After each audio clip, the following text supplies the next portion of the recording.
Welcome back to our channel লেজলি ম্যানের। আজকে বিশাল আনন্দের দিন। আজকে ফাইনালি বাড়িতে যাচ্ছি। আমাদের ফ্লাইট রয়েছে আজকে 6:55-তে।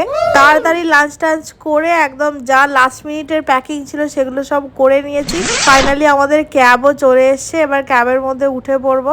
বাড়ি যাওয়ার দিনটা না সত্যি বিশাল আনন্দে কাটে। আমার আশিসের একদম দাঁত বার করা দেখেই তোমরা বুঝতে পারছো সেটা। এয়ারপোর্টে পৌঁছে তারপর চেক ইন টেকিং সব কমপ্লিট করে আমরা একটা উইন্ডো সিটে বসলাম। তারপরে কত ফ্লাইট উড়ে যাচ্ছে সেগুলো দেখলাম আর ভাবলাম যে আমাদের ফ্লাইটের টাইমিংটা কখন আসবে। আজকে আমাদের ফ্লাইটটা অলমোস্ট 1 ঘন্টা মতো লেট ছিল। এই এয়ারপোর্টে বসে থাকা না ভীষণ বোরিং, আমার একদম ভালো লাগে না। 8টার দিকে আমাদের বোর্ডিং কমপ্লিট হলো আর আমরা ওই 9:30টার দিকে কলকাতা পৌঁছে গেছিলাম। তারপরে তো বাস ছিল, ওখান থেকে গিয়ে আবার আমাদের লাগেজগুলো পিক করলাম। ততক্ষণে আমাদের খোকনদা চলে এসছে। বাড়ি ফিরে সত্যি অপার শান্তি। আমরা খাওয়া দাওয়া করে ঘুমাই। তোমরা আরো মিনি ব্লগের জন্য সাবস্ক্রাইব করে দিও। আবার দেখা হবে। Till then, tata.